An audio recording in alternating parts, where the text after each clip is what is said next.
I caught my fiancée cheating a week before our wedding. She screamed, "It's your fault I cheated. You're so boring and pathetic. What did you expect?" She added, "Maybe if you were actually a real man, I wouldn't need someone else." So I took my revenge. Hey everyone, before we jump into today's video, I need your help. We've noticed the channel is losing some traction, and subscribing is one of the best ways you can support us. It's quick, free, and it helps us keep bringing you awesome content. Your support means the world. Let's keep this channel growing together. Thanks so much. Now let's start the video. Alright, Reddit. I'm writing this at 2 a.m. because I can't sleep and my brain won't shut up. This whole situation is so messed up, I don't even know where to start. But I need to get it out somewhere. Sorry if this gets long, but trust me, you're gonna want to read this one. So I, 28, male, work in accounting for a mid-sized company downtown. My fiancée, Brooklyn, 26, female, works in marketing at a different company in the same building as mine. We've been together 4 years, engaged for 8 months. Wedding was supposed to be this Saturday. Notice I said was. Everything was going smooth until exactly 1 week ago. So, I'm at work when my coworker Mason hits me up. Mason works on a different floor, but we know each other pretty well. We meet at this sandwich place across the street from our building. Mason's acting weird as hell. Keeps looking around like he's worried someone's going to overhear us. Finally, he's like, "Dude, I saw something over the weekend that you need to know about, but I really don't want to be the one telling you this." My stomach immediately dropped. You know that feeling when you can sense bad news coming, but you're still hoping maybe you're wrong? Like when your boss asks to have a quick chat, or when your girl starts a conversation with, "We need to talk." That exact feeling. Mason starts explaining how he was at his apartment complex Sunday afternoon coming back from the gym around 2 p.m. His building is literally right next to mine. Like you can see my parking lot from his balcony. He's walking to his car when he sees Brooklyn in our parking lot with some tall dude he's never seen before. At first he figured maybe it was her brother or cousin or something. Didn't think much of it, but then he watched them for a minute and realized this wasn't family. This guy had his hands all over Brooklyn and she was letting him. Mason said they were making out pretty heavy. And when they broke apart, Brooklyn was laughing and touching this dude's chest like they'd been together forever. "I'm really sorry, man. But I couldn't let you walk into marriage without knowing the way they were acting. This wasn't some random thing. They looked comfortable together. You know, I'm sitting there trying to process this." Mason's not the type to lie or exaggerate. If he says he saw something, he saw it. Plus, he looked genuinely uncomfortable telling me, which made it feel more real. "You sure it was Brooklyn?" "Positive. I've seen her at company events like 10 times. It was definitely her and Andy. They went upstairs together to your apartment. That hit different. This wasn't just some random encounter or misunderstanding. This dude was in our apartment, in our bed, probably."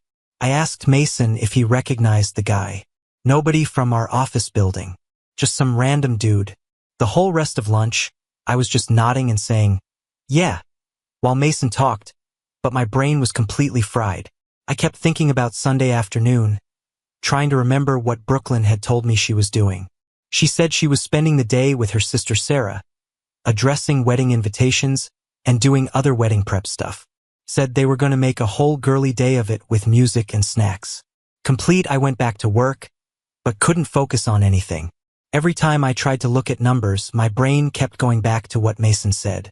Brooklyn making out with some random guy, bringing him to our apartment, lying to my face about where she was and who she was with. The drive home felt like it took forever. I kept thinking maybe there was some explanation. Maybe Mason was wrong. Maybe it wasn't what it looked like. Maybe I was overthinking everything. But deep down I knew. You know that gut feeling when something's off? I'd been ignoring little things for weeks without realizing it. Brooklyn being extra secretive with her phone, taking calls in the other room, being super interested in my work schedule all of a sudden. Little things that didn't mean much by themselves, but now made perfect sense. When I got home, Brooklyn was in full bride mode. She had wedding stuff spread all over the dining room table. She was humming some song and practically glowing with excitement. "Hey babe, how was work? I had such a productive day with Sarah." We got so much done for Saturday. I'm so excited I can barely contain myself. I watched her talking, all animated and happy, and it felt surreal, like I was watching someone I didn't even know. Every word out of her mouth felt fake. She was either the world's best actress or she genuinely didn't give a that she'd been cheating on me hours earlier. That's great. What kind of stuff did you guys work on?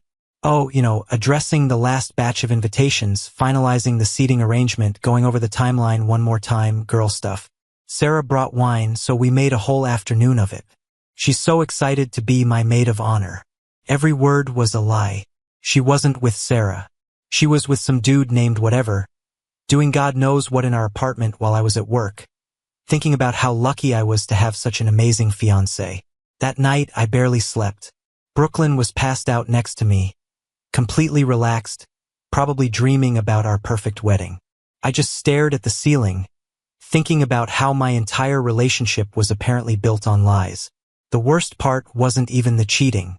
It was how easy the lying came to her.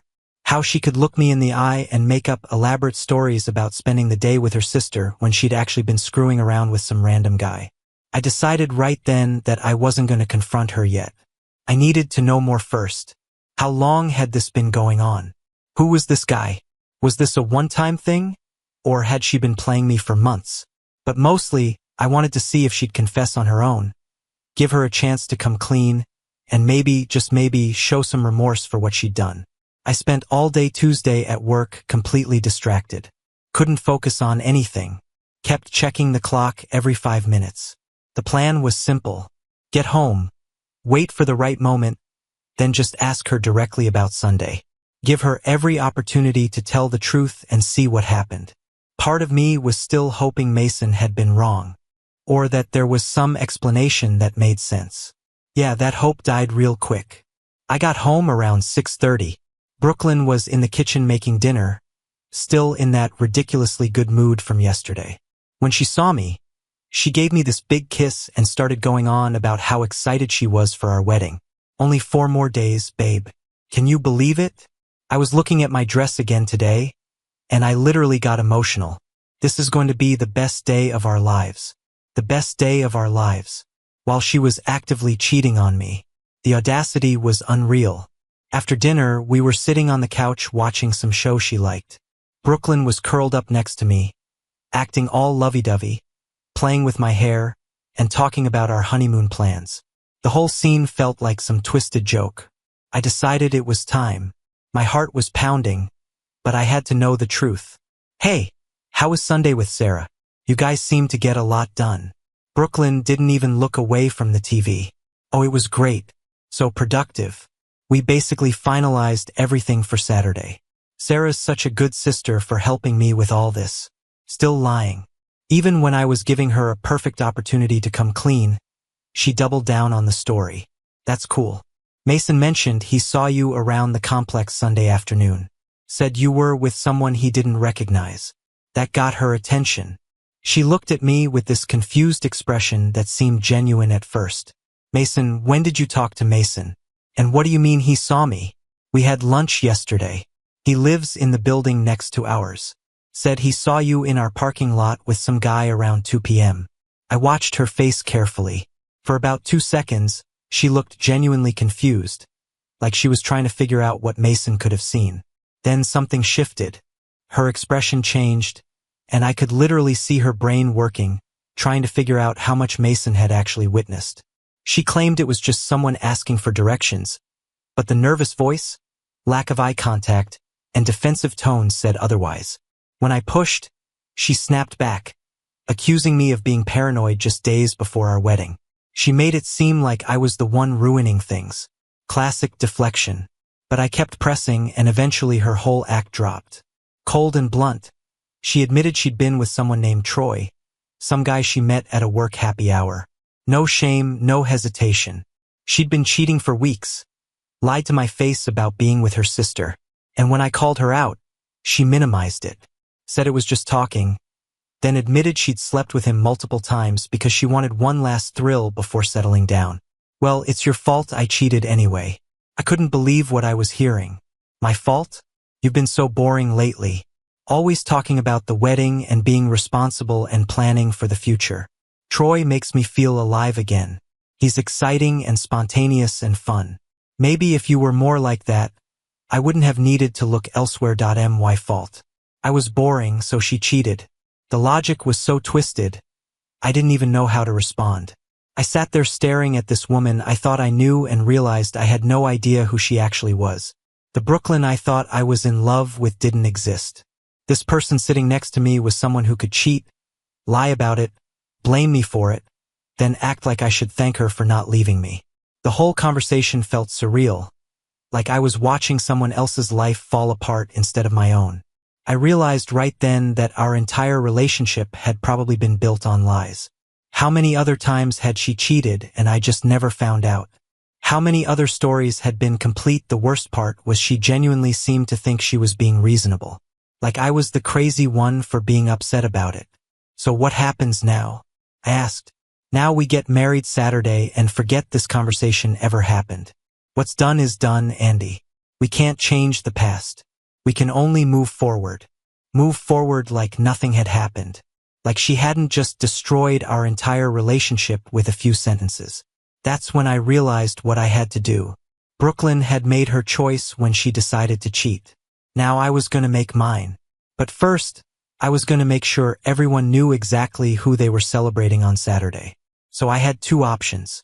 Option one was cancel everything like a normal person would do. Call off the wedding, tell people we had irreconcilable differences, and move on with my life quietly. Option two was way more interesting. See, here's the thing about Brooklyn that I'm just now understanding. This girl lives for attention and validation. Her whole identity is built around being the perfect girlfriend, the perfect bride, the perfect everything. If I just can lead the wedding, she'd spin it to make herself look like the victim.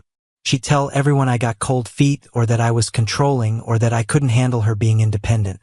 She'd probably get sympathy from friends and family while I looked like the who abandoned his bride at the last minute. Nah, not happening. I wanted everyone to see exactly who Brooklyn really was.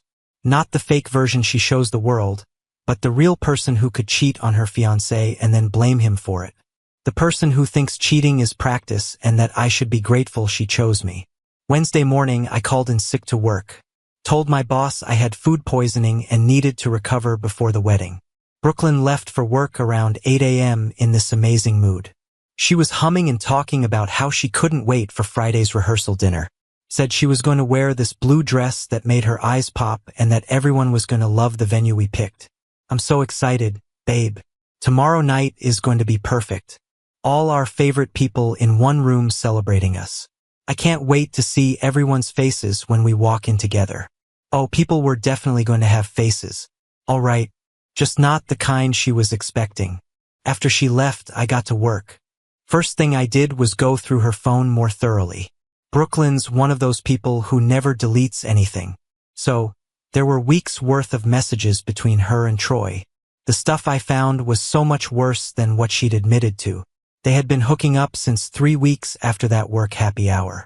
So, basically 2 months of cheating. And it wasn't just physical. They had these long conversations about their connection and how she felt trapped in our relationship. One message from 2 weeks ago really got me. I wish I could just run away with you, but I've invested too much time in this wedding to back out now. After Saturday, I'll figure out how to handle Andy. Handle me like I was some problem she needed to solve instead of the guy she was supposedly in love with. Another one from last week.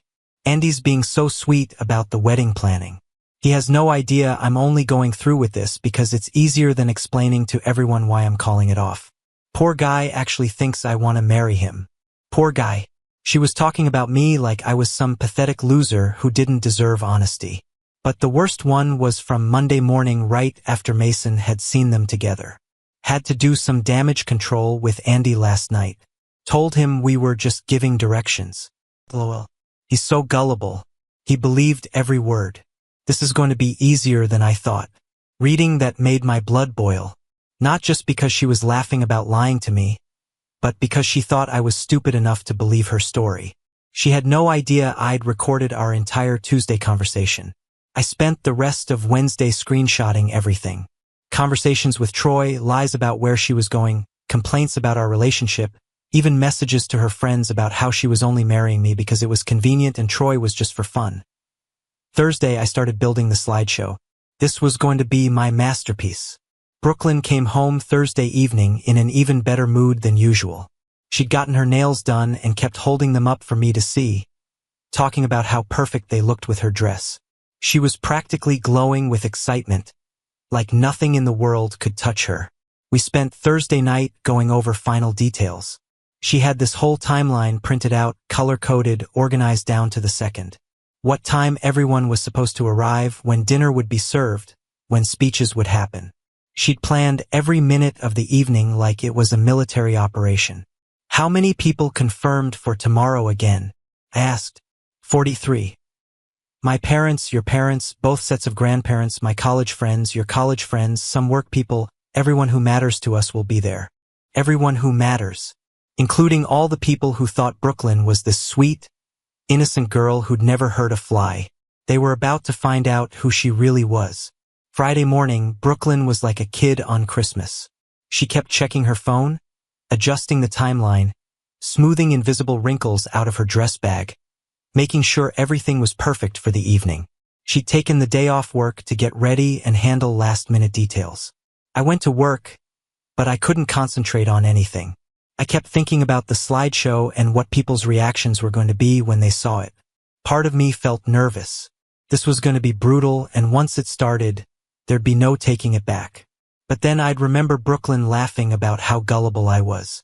Or her telling Troy that she was only marrying me because it was convenient. And the nerves would disappear. She'd made her choice. Now everyone was going to see exactly what kind of person makes choices like that. I left work early to get ready and make sure the slideshow was loaded properly on my laptop. Everything was set up perfectly. All I had to do was connect to the projector and let Brooklyn's own words destroy her reputation. On the drive to the restaurant, Brooklyn was practically bouncing in her seat. She kept talking about who was going to be there, what she wanted to say in her speech, how romantic my slideshow was going to be. We pulled into the restaurant parking lot and I could already see people arriving. Brooklyn squeezed my hand as we walked toward the entrance. "Are you ready for this?" she asked. I squeezed back and smiled. "More ready than you know." At the rehearsal dinner, Brooklyn was all smiles. Hugging guests, handing out name tags, thanking people for coming, playing the role of the perfect bride-to-be. Her parents were kind and excited, completely in the dark about who their daughter really was. Then she stood up to make her own speech. She talked about how lucky we were, how I was her best friend and soulmate, how perfect everything felt, all while knowing she'd been cheating with Troy for months. Andy surprised me by putting together a slideshow of our relationship, and I can't wait for everyone to see how we got to this point. It's going to be so romantic. That was my cue. I stood up and grabbed my laptop from the side table. "Thanks, Brooklyn. I did put together a little presentation for everyone. I thought it would be nice to take a trip down memory lane and show everyone the real story of our relationship."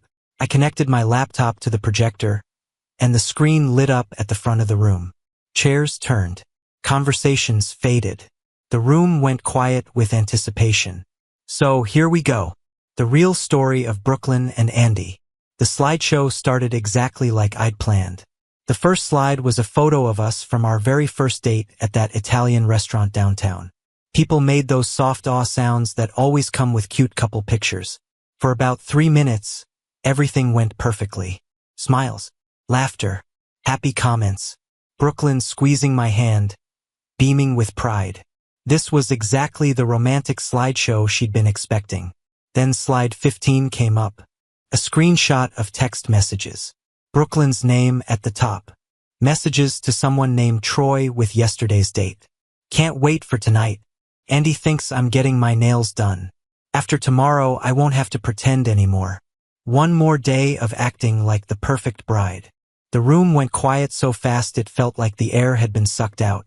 People leaned forward, squinting at the screen, trying to read every word. Brooklyn's grip on my hand changed from gentle to painful. "Andy, what is this?" she whispered, her voice tight, but I just kept clicking. The next slide showed more messages from earlier that week. Had to do damage control with Andy. Told him we were just giving directions. Oh.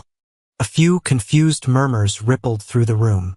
Brooklyn's mom was straining to read the messages from across the table. Her dad leaned forward, his expression shifting from confusion to something heavier. The following slides laid everything out in order. A timeline of Brooklyn's lies. Screenshots of her telling me she was with her sister when she was actually with Troy. Social media posts that contradicted the stories she'd fed me about where she'd been. Photos Troy had posted of Brooklyn in places she swore she'd never gone. Brooklyn suddenly lunged for my laptop, but I pulled it out of reach. Andy, stop this right now. Everyone, this is taken out of context. But there was no context that could explain away what people were seeing. Her own words, her own messages, proving she'd been lying for months. But I wasn't done yet. The final slide was just text that said, "And here's what Brooklyn really thinks about our relationship," followed by the audio recording from Tuesday night. Brooklyn's voice came through the restaurant speakers crystal clear. "Fine. You want the whole truth? I've been seeing Troy for a few weeks. We met at that happy hour and we hit it off. And yes, I slept with him multiple times. Actually, I just wanted to experience one last man before being settled into married life forever." Dead silence. You could have heard a pin drop. Then my voice. "You've been cheating on me for weeks." Brooklyn's voice. "Oh, please don't be so dramatic. It's not cheating. It's just having fun before I get tied down. It doesn't mean anything." The audio kept playing. Brooklyn blaming me for her cheating, saying I was boring, telling me I should be grateful she chose me in the end. When it finished, the silence was deafening. 43 people staring at Brooklyn while she sat there with her face bright red. Her dad was the first person to speak. "Brooklyn, what the hell is this?" That's when she completely lost it. Brooklyn stood up and slapped me across the face as hard as she could. The sound echoed through the entire restaurant. "You psycho. You ruined everything. This was supposed to be perfect." Everyone gasped and started talking at once. Brooklyn's mom was crying. Her college friends were pulling out their phones to record what was happening. But Brooklyn wasn't done. She started screaming about how I destroyed her life and how could I do this to her in front of everyone she cared about. "If you leave me, I'll kill myself. Do you hear me, Andy? I'll kill myself and it'll be your fault." Making suicide threats in front of 43 people, including both sets of grandparents. Real classy move. Her sister tried to calm her down, but Brooklyn was having a complete breakdown. She kept screaming about how this was supposed to be her perfect night and how I'd ruined everything. The restaurant manager came over asking if everything was okay. Brooklyn started yelling at him, too, saying this was her rehearsal dinner and nobody could tell her what to do. That's when security showed up and asked Brooklyn to lower her voice, or they'd have to ask her to leave. "This is my rehearsal dinner. You can't kick me out of my dinner." But her meltdown was getting worse, not better. She was still screaming about how I destroyed her life when security made the decision for her. They escorted Brooklyn out of the restaurant while she was still shrieking about how everyone was against her and how this was all my fault. The remaining people just sat there in complete shock. I closed my laptop, grabbed my coat, and walked out without saying another word. I got back to my hotel around 10 p.m. and just sat there for a while trying to process everything that had happened. My phone was already blowing up with messages from people who'd been at the dinner, but I wasn't ready to deal with that yet. I just wanted to shower and try to get some sleep. Around 11 p.m., I started going through the messages. Most were supportive. People saying they couldn't believe Brooklyn had been lying to everyone, that they were sorry I had to go through this, that I did the right thing by exposing her before the wedding. Brooklyn's mom sent a long text apologizing for her daughter's behavior and saying they were mortified by what happened. Her dad called me around midnight to say he was proud of me for having the courage to show everyone who Brooklyn really was instead of just quietly canceling. But the most interesting messages were from Brooklyn's college friends. Turns out she'd been bragging to them about Troy for weeks, acting like having a side piece was totally normal. One of them, Jessica, sent me screenshots of group chat messages where Brooklyn was laughing about how easy it was to lie to me. Andy, so clueless he believes everything I tell him. I could probably say I was volunteering at an orphanage and he'd buy it, LOL. These girls had known for weeks that Brooklyn was cheating, and none of them thought to warn me. They all assumed it was just pre-wedding jitters and that she'd get it out of her system before Saturday. The best part was reading Brooklyn's response when one of them asked if she felt bad about lying to me. Why should I feel bad? He's getting a wife who knows what she wants. If anything, I'm doing him a favor by making sure I don't have any regrets later. A favor? She thought cheating on me was doing me a favor. 2 hours later, I decided to check Brooklyn's social media to see if she'd posted anything about what happened. That's when I discovered the real show was just getting started. Brooklyn had posted a novel on Facebook at 11:47 p.m. I'm talking like 15 paragraphs of pure victim mentality. The post started with, "I never thought the person I loved most would try to destroy my life and just got worse from there." She painted herself as this innocent victim who'd made one tiny mistake that I'd blown completely out of proportion. According to her version of events, I was a controlling psychopath who'd violated her privacy and humiliated her in front of everyone she cared about. The best part was how she described the cheating. I had a brief moment of weakness where I sought comfort from a friend during a stressful time in my life. Instead of communicating with me like a mature adult, Andy chose to publicly humiliate me and destroy our relationship. A brief moment of weakness. 2 months of cheating was a brief moment of weakness. But she wasn't done. The post went on to accuse me of being emotionally abusive, of isolating her from friends, of controlling every aspect of her life. None of it was true, but she was clearly trying to rewrite history to make herself look sympathetic. The comment section was brutal, though. Person after person who'd been at the dinner calling her out for lying. Someone had already posted a video of her meltdown that was getting shared around. People were commenting with laugh emojis and asking if she seriously expected anyone to believe her victim story after what they'd witnessed. Around 2 a.m., she posted again, this time on Instagram, a photo of her in her wedding dress with a caption about how some people will do anything to hurt you when they can't control you. She was still trying to play the victim even after everything that had happened. I went to bed then thinking the worst was over. Wrong again. Saturday morning, I woke up to 17 missed calls and dozens of text messages. Brooklyn had apparently spent the entire night on a rampage that made her social media posts look tame. First thing I saw was a text from my boss at 3:47 a.m. Andy, I got a very concerning call about you tonight. We should talk Monday morning. My stomach dropped. What had Brooklyn done? I called my boss immediately, even though it was only 8 a.m. on a Saturday. He picked up on the second ring. Andy, what's going on? I got a call at 3 a.m. from someone claiming to be your fiancée, saying you're mentally unstable and dangerous. She said you'd threatened her and that I needed to fire you immediately for the safety of other employees. Brooklyn had called my boss at 3 a.m. to try to get me fired. On a Saturday, 3 hours after her meltdown at the restaurant, I explained the whole situation to my boss, including the fact that we weren't even together anymore after I'd caught her cheating. He was cool about it and said he figured it was relationship drama, but he had to ask since someone had made accusations about workplace safety. After I hung up, I started going through the rest of my messages. Brooklyn had apparently spent the night calling and texting anyone whose number she could find. She called my parents crying about how I'd destroyed her life and begging them to talk sense into me. She told my mom I was having a mental breakdown and needed professional help. She called my brother with the same story. Around noon, I got a call from an unknown number. When I answered, it was Troy. Dude, is Brooklyn your ex-fiancée? Because this chick has been blowing up my phone all night and she's acting completely psycho. Apparently, Brooklyn had spent part of her meltdown calling Troy, alternating between begging him to run away with her and screaming at him for ruining her life. She'd sent him dozens of texts that started romantic and got progressively more unhinged. First, she was like, "We can finally be together now."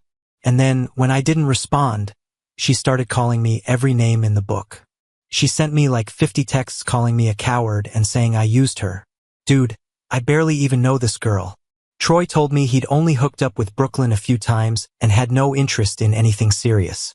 When he saw the social media drama and realized she was actually engaged the whole time, he blocked her on everything.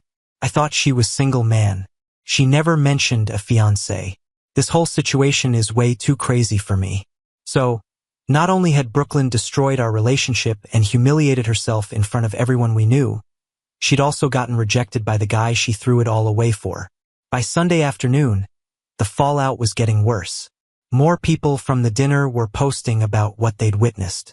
Brooklyn kept posting increasingly desperate content trying to control the narrative. But it was too late. Everyone could see exactly who she was, and no amount of victim playing was going to change that. The girl who'd spent years building this image of being perfect and trustworthy had destroyed her own reputation in one night and then made it 10 times worse by refusing to accept responsibility. What started as exposing a cheater had turned into watching someone have a complete psychological breakdown in real time. Brooklyn's situation was getting worse by the day.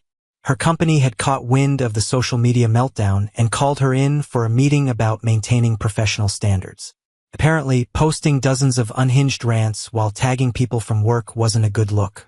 One of her coworkers reached out to tell me Brooklyn had been put on administrative leave while HR investigated whether her personal issues were affecting her ability to do her job. Getting suspended from work for having a public breakdown over getting caught cheating has to be a new low. But the real damage was happening to her social life. Brooklyn's college friends who'd known about Troy started distancing themselves once they realized how crazy she'd gotten. Nobody wanted to be associated with someone who'd make suicide threats at their own rehearsal dinner. By Wednesday, Brooklyn had apparently realized that her victim strategy wasn't working and switched tactics. She started posting about how she was focusing on healing and learning from her mistakes. Classic damage control move when playing the victim stops getting sympathy. Thursday, I got a call from Brooklyn's DI. I almost didn't answer because I figured he was calling to defend his daughter, but I was curious what he had to say. Andy, I owe you another apology. We just found out Brooklyn's been lying to us for months about more than just the cheating. She borrowed $5,000 from us last month, claiming it was for wedding expenses, but we found out she spent it on a vacation with that Troy guy. Apparently, Brooklyn had been using wedding money to fund her affair. She told her parents the florist needed an extra deposit when she actually needed cash to go to some resort with Troy the weekend before our rehearsal dinner. We're cutting her off financially until she gets professional help. What she did to you was unforgivable, but lying to her own family about money just shows how far gone she is. He also told me they'd been getting calls from Brooklyn's landlord about late rent payments and from credit card companies about missed payments. Turns out Brooklyn's financial situation was way worse than anyone knew, and she'd been planning to use our joint accounts after the wedding to dig herself out of debt. Friday was exactly 1 week after the rehearsal dinner, and I decided to treat myself. Use some of the money we'd saved for our honeymoon to book a weekend trip to Vegas with my buddies. Posted a photo of us at the airport with the caption, "Sometimes the best revenge is living your best life." Brooklyn apparently saw the post because she sent me a long text Friday night. First communication from her since the disaster. "Andy, I know you hate me right now, but I need you to know that I'm getting help. I've started therapy and I'm trying to understand why I made such horrible choices. I know I hurt you, and I know I destroyed everything good in my life. I'm not asking for forgiveness because I don't deserve it, but I wanted you to know that losing you was the worst thing that ever happened to me. Too little, too late." I read the message, screenshot it, and blocked her number. If she'd had that realization before cheating or even before lying about it, things might have been different. But you can't unring that bell. Some people have asked if I feel bad about how public the humiliation was. Honestly, Brooklyn made her choices when she decided to cheat and lie about it. She made more choices when she blamed me for her cheating and acted like I should be grateful for it. I just made sure everyone knew exactly who they were celebrating before they wasted their time and money on someone that fake.